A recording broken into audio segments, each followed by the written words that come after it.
these are difficult times. Don't make a mistake about it. You may be lucky that you have not felt the impact of the COVID, apart from having to stay at home and you finding it boring and things like that. It has happened to some people that their financial income has not fallen too badly, or their income has not fallen too badly, or they live on much less than what they really need, and they have 4 or 5 sources of income, which makes them wealthy, not rich. Not just rich, they are really wealthy. So say you have 4 sources of income, out of which 3 have not changed at all, right? Suppose you have rent, and rent has not changed. You have bank interest, that has not changed. You have equity dividend, that has not changed much. And you had a job, proper job, which you could take it online and you could earn money, right? So if you could do all this, you're very lucky. But what if you're not that lucky? If you're about to retire, you're 54, 55 years of age, and you're very scared that your company's costs are high. So there's a very good chance that the axe will fall on you, right? You are worried about it. It is not that you can do anything about it. You do not know what else to do. So the most important lesson number 1, if you would call it, don't retire too soon, especially if you do not have the money. Yes, a lot of younger people seeing this are going to say, oh, my job is so toxic that I need to quit, etc., etc. Great, terrible, whatever you want to call it, but don't retire by choice. You still have time. Of course, if you're asked to go, or your company closes down, or they transfer you to a place which you can't afford to go, then all that is different. But by own choice, don't be in a hurry to retire. Of course, if you have retired, or you're forced to retire, you're 59 years of age and you're about to retire, and you think times are difficult, the answer is yes, of course times are difficult, but it is not something which really is too bad for you to worry about. It is good that the COVID thing has happened when you were 58 and not when you were 35, right?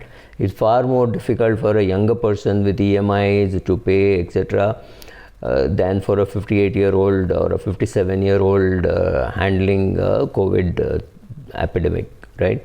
That is lesson number 1. Lesson number 2, don't be in a hurry to withdraw all your provident fund and wonder what to do with it. If you do not know how to invest, then there is no hurry to withdraw your provident fund.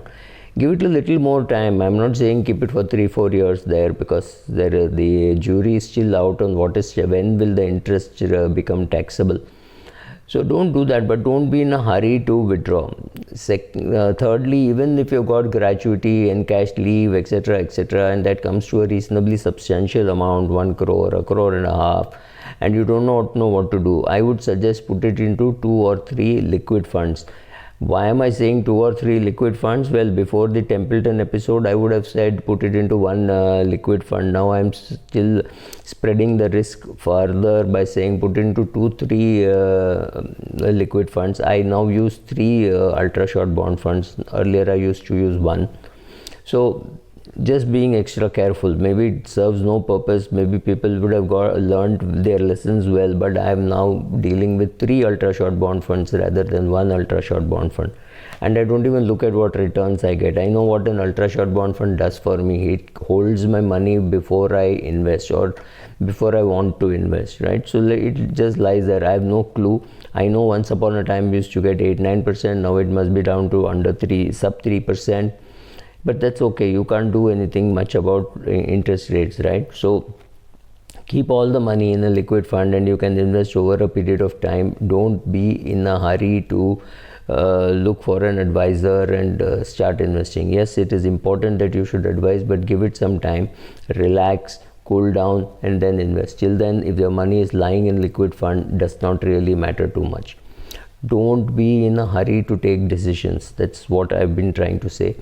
Look for a good investor. Look for a good investment advisor, because at this stage of your career, when all the cash that you have is what you're looking at, you need to be careful, ultra careful. Even if you are an advisor, I would suggest you sit with another advisor or another friend, sit down, discuss, and then invest. Don't get carried away with your knowledge. You could be making some big mistakes, you could be blindsided to some events which are happening. This has always been true, with COVID or no COVID, this has always been true. But during COVID times, your mistakes could be far more expensive. You may buy a share thinking, wow, everything is over, and there could be the second wave, third wave, whatever hits you, and it could take a hit again, your portfolio could take a hit. So be very careful. Don't be in a hurry. Read a lot, consult a good investment advisor.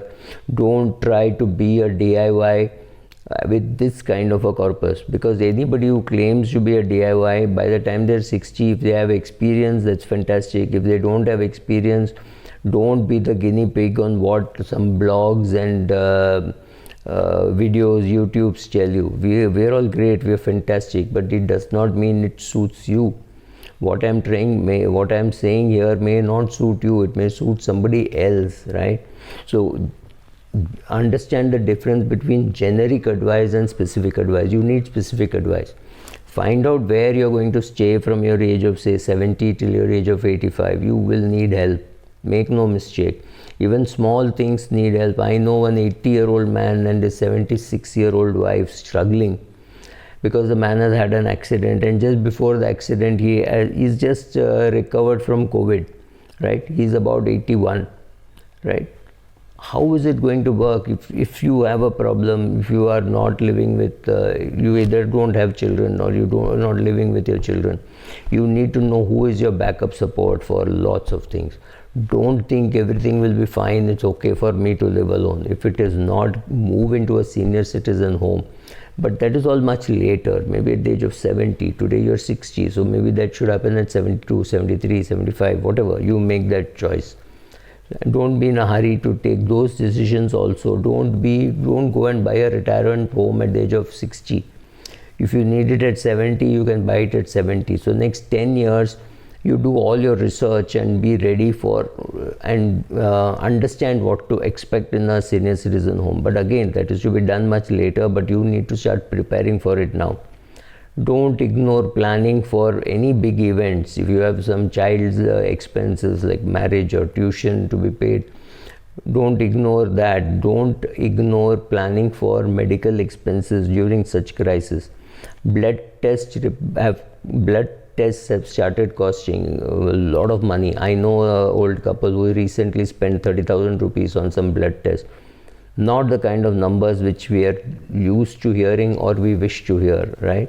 So be ready for all those kind of expenses, which means your money lying in your bucket number 1, which is liquid funds, should be good enough to take care of all this. Hospitalization or no hospitalization, there could be an emergency which you could be at home and you will need the cash to do all this work, right? So plan for your medical expenses, plan for it reasonably well. Most important, keep reading, keep investing, keep trading, whatever you want to do, don't give up. Make sure that once you have limited resources, that saying, okay, I will speculate with only this portion. Build all those disciplines, but don't give up halfway saying, oh, I can't handle it, it is too hectic. It is not, right? Thank you.